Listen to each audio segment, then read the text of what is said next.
কনফিউশনটা তখন হয় যখন এই টি লাইনটা একদম পজিটিভও বলা যাচ্ছে না, একদম নেগেটিভও বলা যাচ্ছে না। তো এইরকম কেসের রেজাল্ট কিভাবে বুঝবো? অনেক ল্যাবে যেটা করে প্রেগনেন্সি পজিটিভ হিসেবে লিখে দেয় এবং পরবর্তীতে পেশেন্ট জানতে পারেন যে তিনি প্রেগনেন্ট না। প্রেগনেন্সি কিটে ইউরিন টেস্টের পর বেশ কয়েকটা রেজাল্ট দেখা যায়, তার মধ্যে কিছু কিছু রেজাল্ট বেশ কনফিউজিং এবং পেশেন্টরা কিন্তু প্রায় আমাকে তাদের প্রেগনেন্সি কিটের ছবি তুলে আমাকে পাঠান এবং জিজ্ঞেস করেন যে আমার প্রেগনেন্সি পজিটিভ কিনা।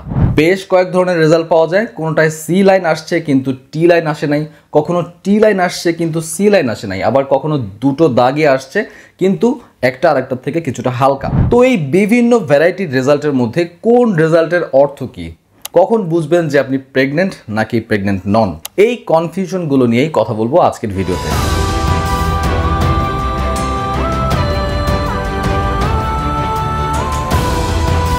বাজারে দুই ধরনের প্রেগনেন্সি কিট পাওয়া যায়, একটা আছে স্ট্রিপ এবং আরেকটা আছে ক্যাসেট, ঠিক আমার হাতেরটার মতো। তো এই ক্যাসেটটার মধ্যে যেটা থাকে যে এদিকে একটা গর্তর মতো থাকে যেখানে 2 থেকে 3 ফোঁটা ইউরিন দিতে হয় এবং তার পাশে যে অংশটা এখানে হচ্ছে উইন্ডো বলে এটাকে, এই উইন্ডোতেই মেইনলি রেজাল্টটা দেখা হয়। তো এই উইন্ডো অংশে দেখবেন যে একটা লেখা আছে সি এবং একটা টি, অর্থাৎ সি লাইন এবং টি লাইন। সি লাইনের অর্থ হচ্ছে কন্ট্রোল লাইন, অর্থাৎ আপনার ডিভাইসটা ঠিক আছে কিনা, আপনার ইউরিন প্রসিডিওর ঠিক আছে কিনা। অর্থাৎ সি লাইনটা যখন আসবে তখন আপনাকে বুঝতে হবে যে আপনার ডিভাইসটা ঠিকমতো কাজ করছে। আর পাশের এই টি লাইনটা দিয়ে বোঝাচ্ছে যে আপনার টেস্ট লাইন, অর্থাৎ আপনার টেস্টের রেজাল্টটা কিন্তু এখানে শো করবে। দাগটা আসলে পজিটিভ এবং দাগ না আসলে নেগেটিভ।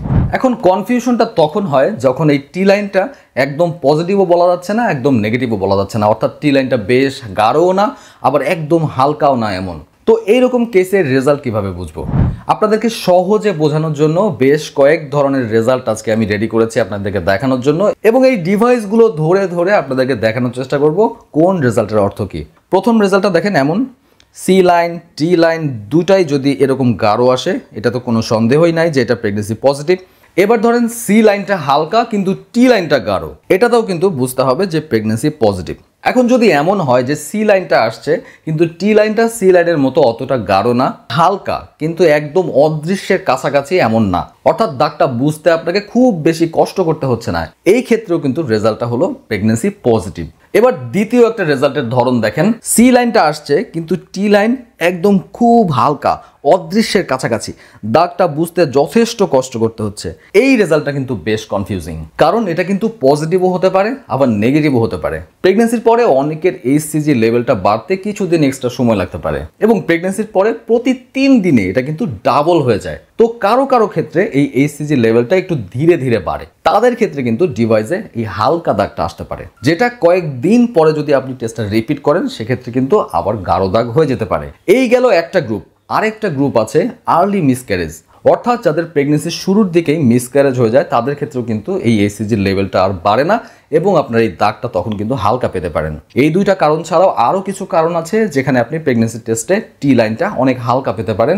এটা নিয়ে আমার চ্যানেলে অলরেডি একটা ভিডিও আছে, লিঙ্কটা ডেসক্রিপশনে দিয়ে দেবো। তো এই ধরনের ক্ষেত্রে অনেক ল্যাবে যেটা করে প্রেগনেন্সি পজিটিভ হিসেবে লিখে দেয় এবং পরবর্তীতে পেশেন্ট জানতে পারেন যে তিনি প্রেগনেন্ট না। তো আমাদের ল্যাবে এই জন্য স্ট্যান্ডার্ড যে প্রসিডিওরটা মেনটেন করা হয় যে এরকম খুব হালকা যদি দাগ পাওয়া যায় আমরা রেজাল্টে লিখে দেই weekly positive, please repeat the test after 7 days। 7 দিন পরে এই টেস্টটা রিপিট করালে কিন্তু এই কনফিউশনটা দূর হতে পারে। এবার তৃতীয় যে রেজাল্টটা আসতে পারে, সি লাইন নাই কিন্তু টি লাইন আসছে, কিংবা সি লাইন টি লাইন কোনোটাই নাই, এইরকম রেজাল্ট যদি আসে তাহলে আপনাকে বুঝতে হবে আপনার টেস্ট ডিভাইসে কোনো ডিফেক্ট আছে এবং আপনাকে পুনরায় আরেকটা ডিভাইস দিয়ে টেস্টটা রিপিট করতে হবে।